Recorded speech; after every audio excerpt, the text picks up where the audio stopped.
we are almost done halfway. So let us read the next awards. Athletic awards bring out the sport contribution, behavior, and impact to the Filipino community, encompassing aspects like world-class performances and records, discipline, leadership with extraordinary skills, and exposure to inspire fellow OFW with refinement and excellence.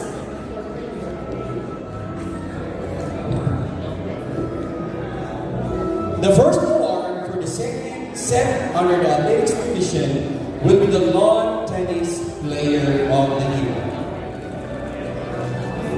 It honors the most outstanding tennis player who has achieved phenomenal success in tournaments and set new benchmarks in the sport. Nominees for the second Global International Award for Mountain Player of the Year are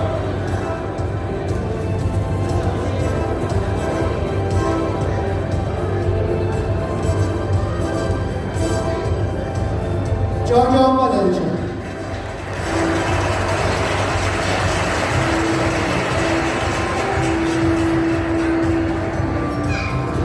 John Lateral Javier,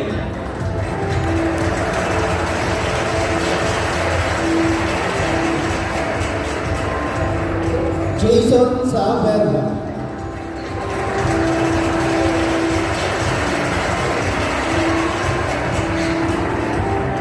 Josmary Limpot,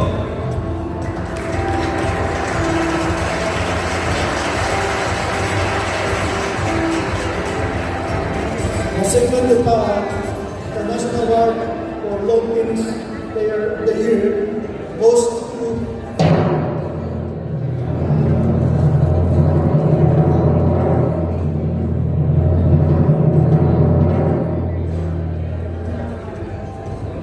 Jojo Valencia. Congratulations, Mr. Jojo Valencia, for winning the Lawn Tennis Player of the Year. Alright, congratulations.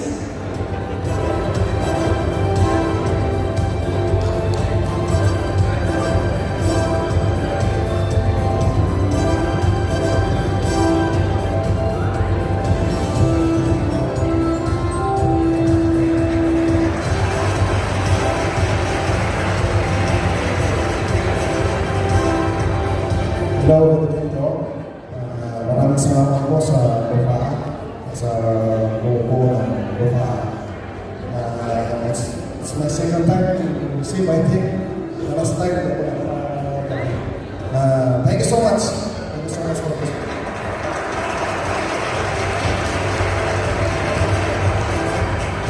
Alright, congratulations. For the second set under the athletic division will be the female dart player of the year.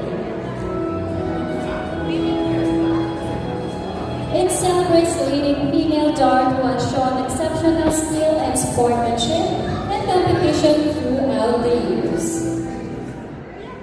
The nominees for the second Olympic International Award for the female dart player of the year are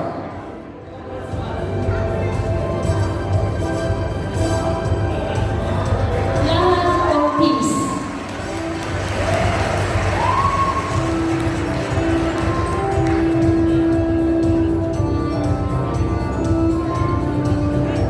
Presencia Litumano,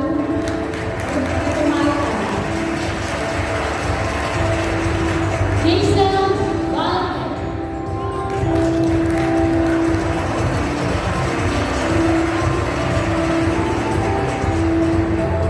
Andy Ramiro.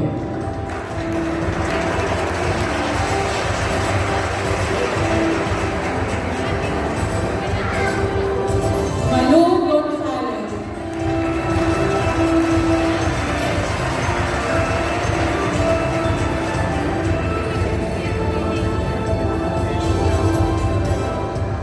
The second International Award for the female dart player of the year goes to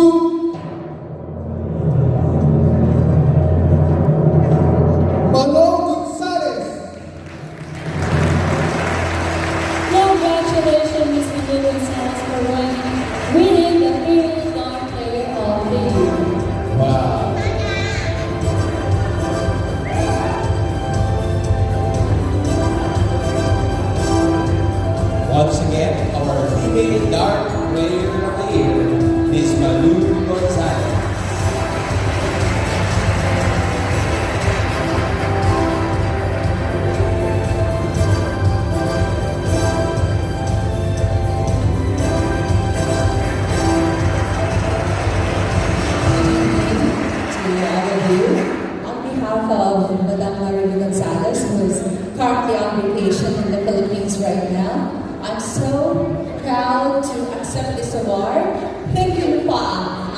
galing.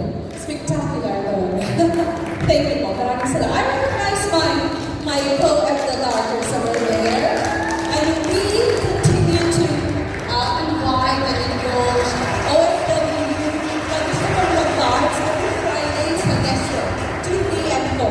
And we fund also deserving darts player, Filipino darters, to join international competitions sa Bahrain, sa Philippines, and we will continue to do that. Thank you.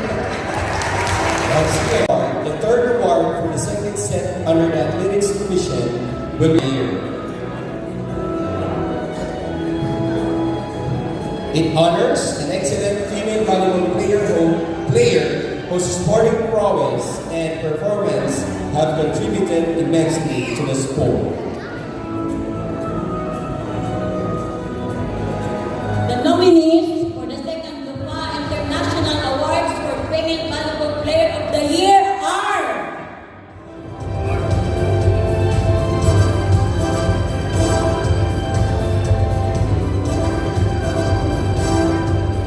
May Gaberbar,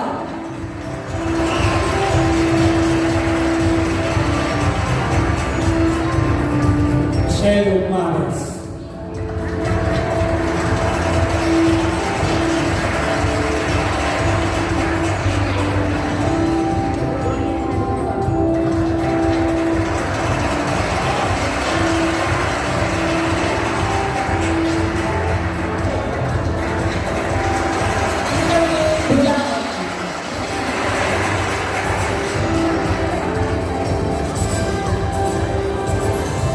Antonin Briones,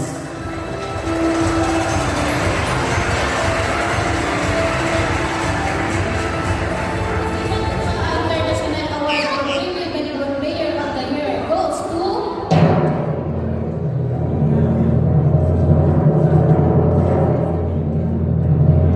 Judy Hinula. Congratulations, Miss Judy Hinula, for winning the Female Volleyball Player of the Year. Alright.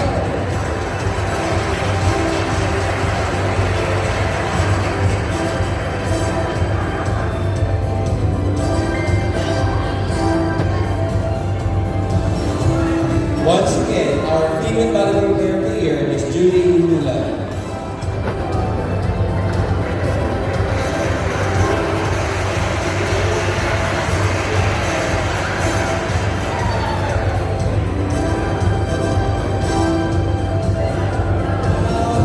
Greeting ko sa lahat. This is very unexpected po kasi medyo matagal na rin po kami naglalaro ng volleyball. Tapos first time po yata na may ganitong award. And sobrang thank you sa LUFAA, sa lahat ng bumubuo ng grupo nyo. Sana lumaki pa po kayo. And sa Panginoon, thank you sa blessing na ito. Sa EPWPC, sa walang sawang pagsuporta sa amin sa tayo ng mga tournaments. And thank you din sa mga ibang groups and organization na continuous sa pagbuo ng mga liga at tournament dito sa Eastern Province. Again, maraming salamat po. Thank you, City. To the fourth award for the second set under the athletic division will be the Male Volleyball Player of the Year. It recognizes the top male volleyball player who has played remarkably and contributed to the growth of the sport. Good evening, everyone. The nominees for the second Lupa International Awards for Male Volleyball Player of the Year are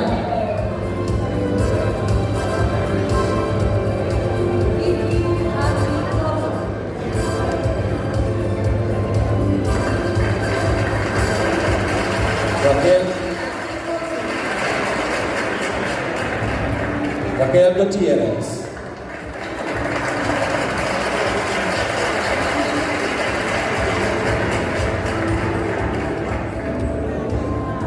Let's have in the front.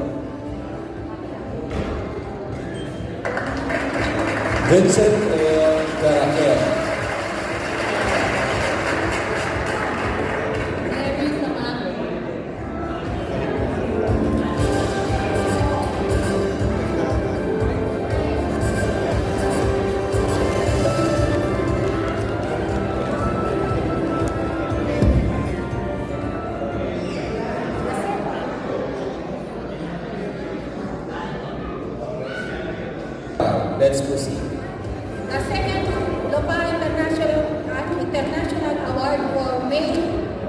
badminton.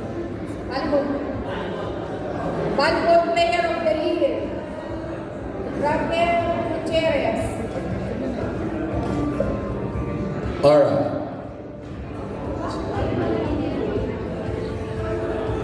One award is for about Volleyball Player of the Year for 2025. So he is none other than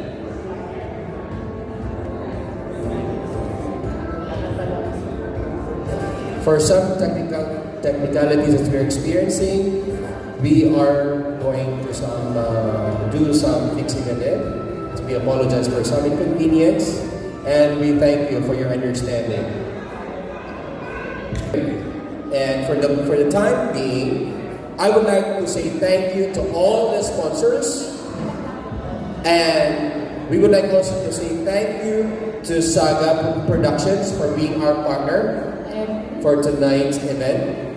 Of course, we would like to thank SMDC, whatever we can remember, for the DMCI. Alright? Are we ready? Alright. So once again, we would like also to thank different groups or organizations who actually partnered with us in this event tonight. The badminton, the volleyball team, organizations, and the basketball. I may not be able to mention all of you, but you know from our hearts, we are so thankful for being our partner in this event tonight. Right, partner? I agree. It was a very wonderful night to receive such awards. They are all well deserved with those awards. Alright, let's now proceed with the announcement of the winner. Go ahead. Again, the nominees for the second Lupa International Awards for Male Volleyball Player of the Year are P.G. Achi Kosa, Benedict Del Villar, Angelo Tagupa, Iboy Peñano, Razi Nadal. The second Lupa International Award for Male Volleyball Player of the Year goes to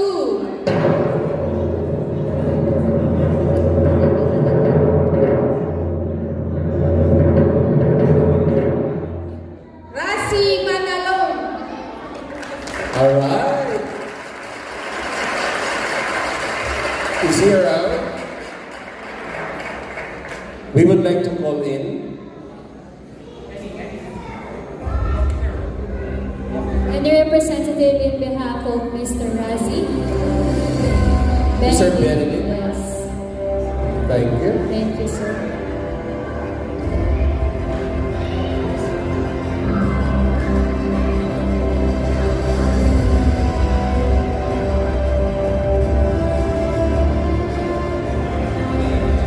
Good evening po sa lahat. On behalf of Razi, thank you po sa invitation. Bumiyahin na po kasi sa malayo. And Razi is one of the best players po dito sa Eastern. Although sa veteran po siya, pero kaya na pong makapaglaban sa mga bata. So thank you po sa Lupa sa award and mabuhay po kayo. Thank you po. For the second semi-under-athletics division will be the Basketball Player of the Year.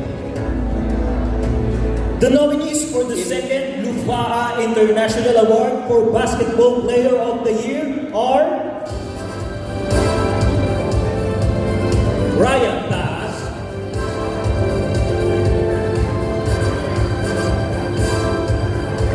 Mr. Ryan Taas,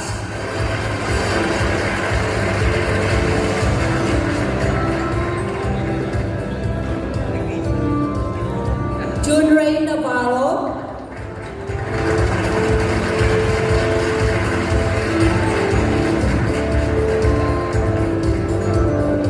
Kevin Mary,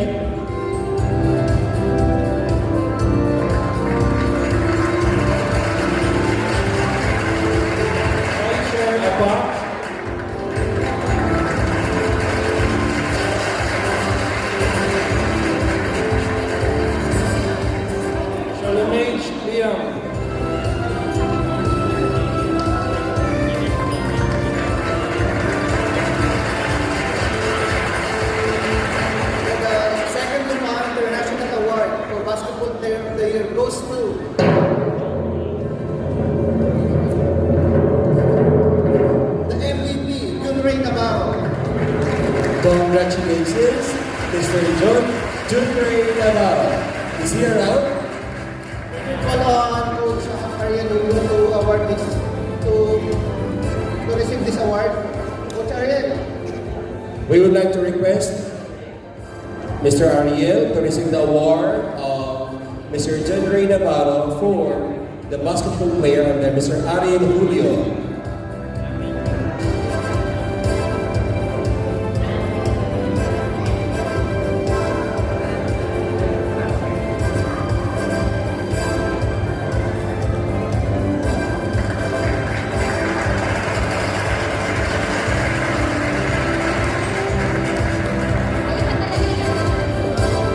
On behalf of Mr. John Ray Navarro, thank you, Lufa, and you deserve this, Mr. MVP, John Ray. Thank you. Thank you, Mr. Ariel Julio, for representing Mr. John Ray